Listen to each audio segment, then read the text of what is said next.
Le fléau du féminisme extrémiste. Nous voulions l'égalité. Nous avons obtenu la guerre. Aujourd'hui, 63% des jeunes hommes de 18 à 30 ans perçoivent le féminisme comme une menace. Comment en est-on arrivé là?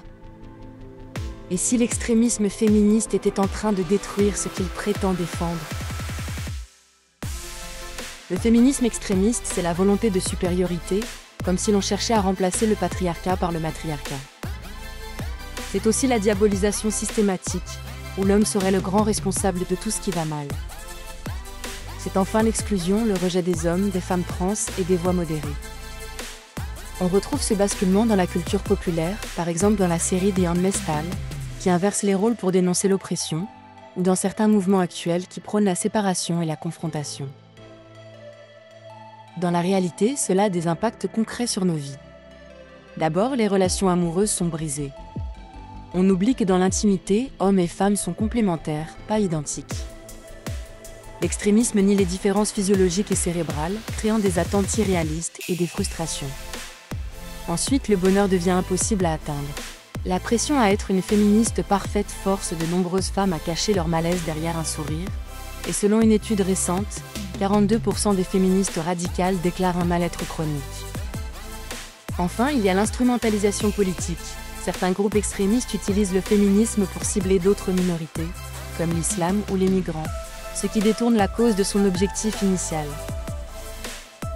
Imaginez le féminisme comme une échelle. Monter les barreaux, c'est chercher à rejoindre l'homme sur la plateforme de l'égalité. Mais l'extrémisme, c'est vouloir monter plus haut, puis crier à l'homme qu'il est en dessous. Au final, personne n'atteint la plateforme du vrai bonheur. Avant d'agir ou de parler, testez vos idées avec 3 filtres. Est-ce vrai? Est-ce bon? Est-ce utile? Si l'une de ces réponses est non, prenez le temps de réfléchir à l'impact de vos paroles ou de vos actes. La solution existe. C'est le féminisme inclusif. Selon la philosophe Bell Hooks, la vraie sororité politique, c'est l'union dans la diversité, où femmes, hommes, personnes trans, tous s'unissent contre le sexisme, sans chercher à opposer les genres. Refuser l'idée que l'homme est l'ennemi, c'est ouvrir la porte à la collaboration et à la réussite partagée.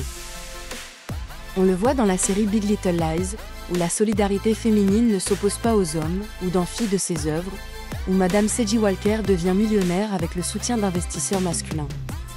La réussite n'est pas une guerre.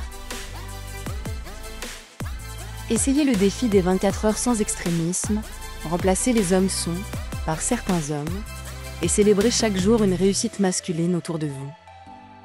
Ce simple changement de perspective peut transformer vos relations et ouvrir la voie à plus d'équilibre. Le vrai féminisme n'est pas une machine de guerre, c'est un pont. Reconstruisons-le avec 3 matériaux, la nuance pour refuser les généralisations, l'écoute pour entendre aussi les peurs masculines, et l'humour comme dans Sex and the City, où les hommes sont des alliés et non des adversaires.